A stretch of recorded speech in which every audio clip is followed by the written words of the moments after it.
Hi guys, it's me again, Renee. Just wanted to check in with everybody and let you guys know how my first day on my liquid diet went. Let me turn this off. This is holy cannolis. Okay, so yeah, it's kind of dark in here right now. Sorry. Anyway, some of my puppies. See, I'm a puppy. Anyway, so went to the doctor today because he wanted to follow up with me after he put me on some, well, I can't remember the word for it, but they're water pills, and basically they make you pee a lot. Yeah. So anyway, so he wanted to follow up with me today to see how I've been doing on them, and so far so good, but he wanted me to increase the water pills from just twice a week to every other day because I'm still retaining water, and for the next 2 weeks he wants me to make sure I have my feet elevated all the time whenever I'm home, just to try to, I guess, get some of the water weight off before surgery or something. Also, this is my first day on my 2-week pre-op liquid diet, which I was totally fine with until I got home. Like I said before, my biggest issue is I don't eat enough, and typically I would skip breakfast, lunch, and just eat a big dinner whenever I got home. So it's been interesting.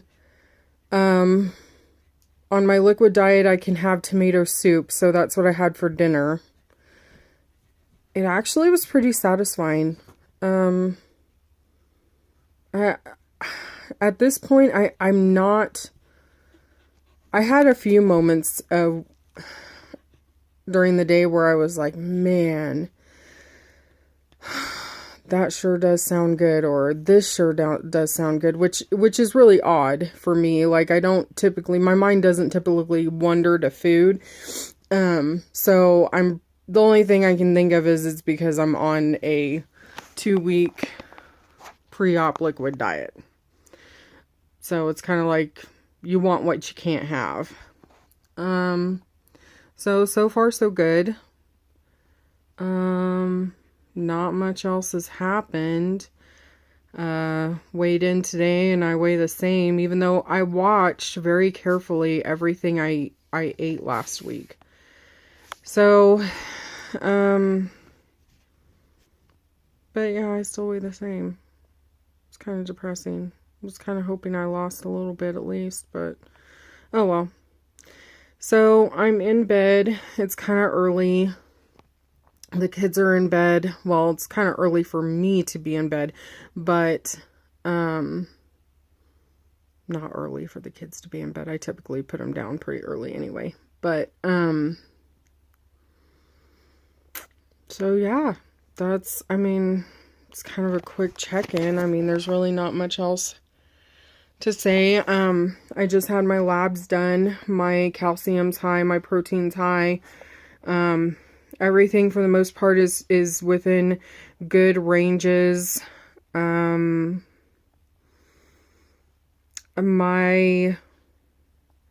glucose was slightly high, but it was only 115, so that's kind of high for me.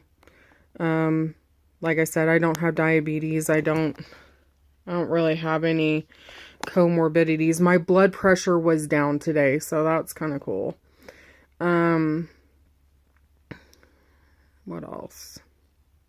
I think that's it. I mean, I'll try to do another check-in, see if I'm still alive after a week, see how this liquid diet, if I didn't die or anything, but I don't think I will. I'm pretty sure I have enough fluff to go around. And I think that's it. So, nothing spectacular.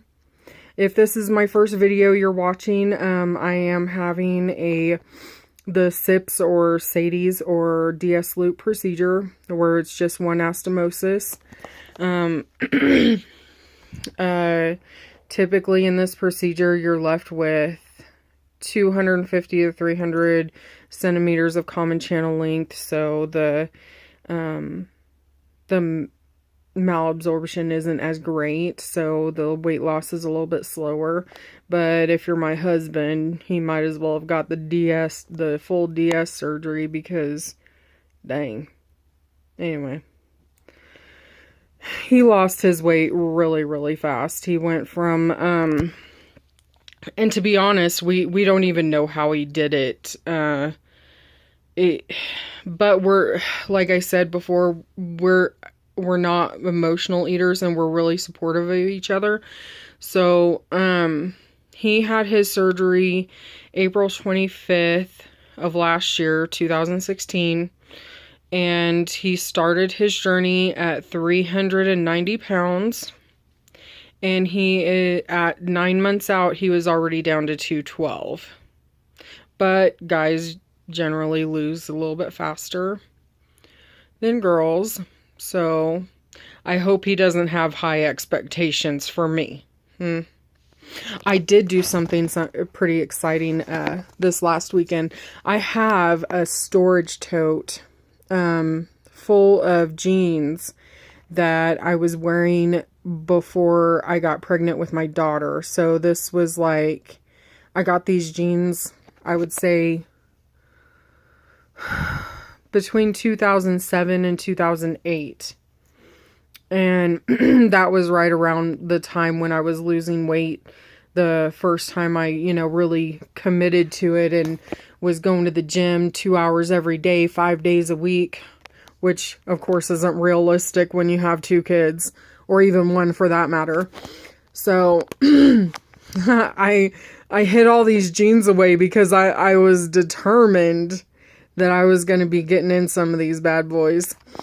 So I pulled that storage tote out this last weekend and went through all these jeans, and they're so like brand new, spanking new almost, because I got them literally like right before I got pregnant with my daughter. So they've hardly been worn. They're still pretty much in style. I think they're still cute anyway, at least. I hope people don't make fun of me when I'm wearing them.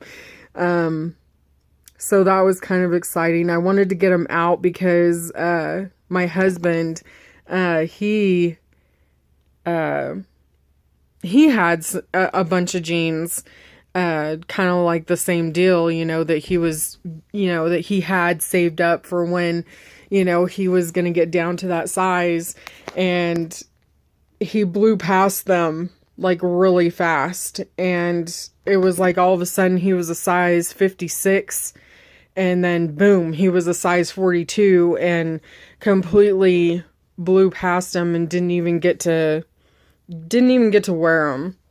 So now my husband's 6 foot tall. So he's, and right now he's 212 pounds. He wears a size 34 in jeans, and he can wear an extra large shirt. But sometimes he'll go ahead and get a 2X just because he has a long torso, so he'll get it for the length. His excessive skin isn't bad at all. At least I don't think. I think my loose skin is going to be pretty bad, especially on my arms, my legs, and my stomach. Pretty much everywhere. It's gonna be bad. It's gonna be a nightmare. But I'm not doing this to be a supermodel. I really don't care what anybody thinks as far as the way I look. The only reason why I'm doing this, and and if you're doing this for the wrong reasons, if you're doing this because you think you're going to be a supermodel, think again. It ain't going to happen. You need to change your mindset up here first. You need to love yourself first. And I do. I love myself. I'm not conceited. That don't go there.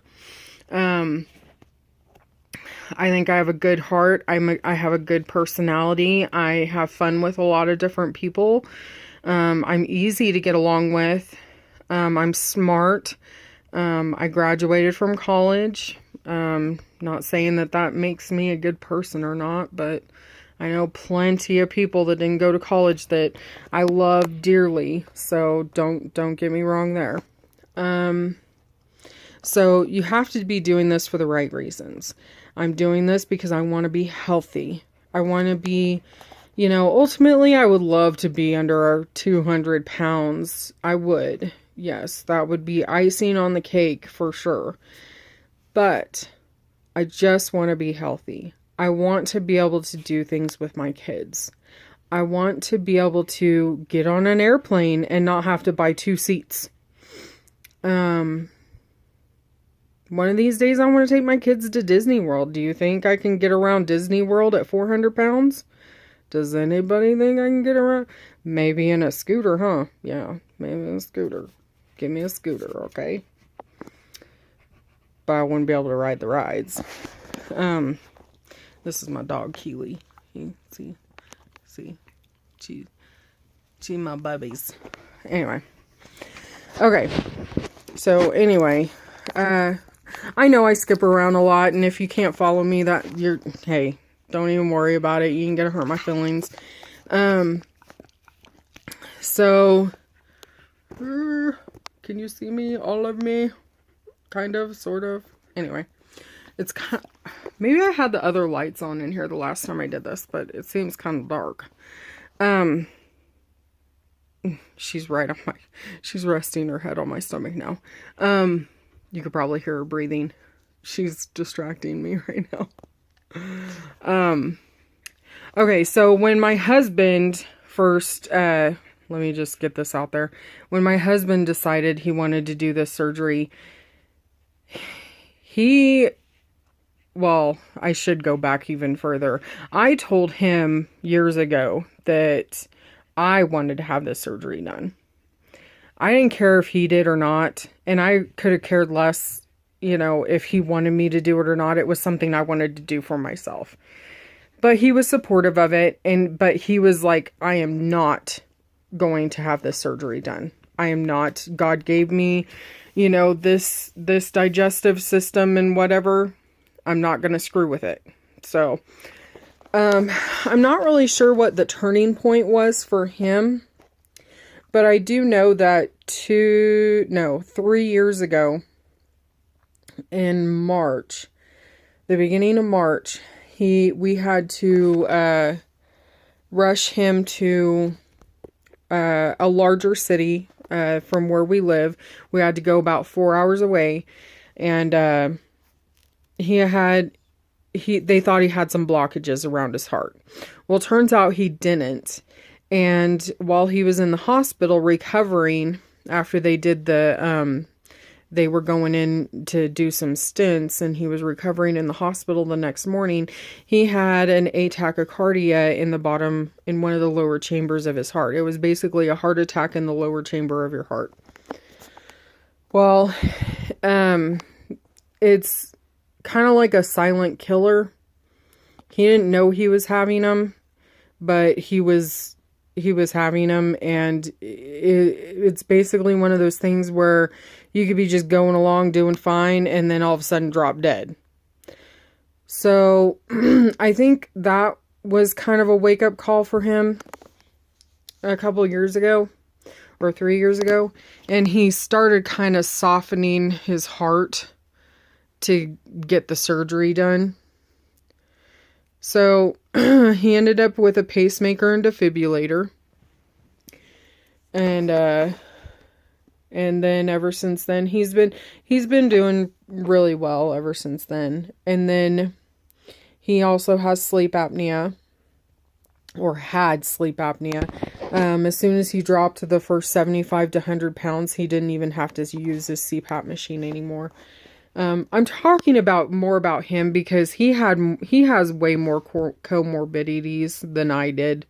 But he's also 12 years older than me. I'm only 35 and I'm having this done. So, I think that's really all I have to talk about right now. Sorry, I'm kind of shaking the camera and everything. I think that's all I have. I don't really have anything else to talk about, and I apologize again. I know I skip around a lot, but I just say it as it comes to my mind, and anyway. So, if you want to follow me, follow me. If not, that's cool too. I think that's it. I guess I will try to update y'all in a week. If I'm not hangry or anything, because if I'm hangry, I don't know if I'm gonna want to talk, to be honest. Right now I'm not hangry, but I could be getting that way after a week. Just saying. So, okay, I'm gonna let you guys go. Have a good evening. Until next time, bye.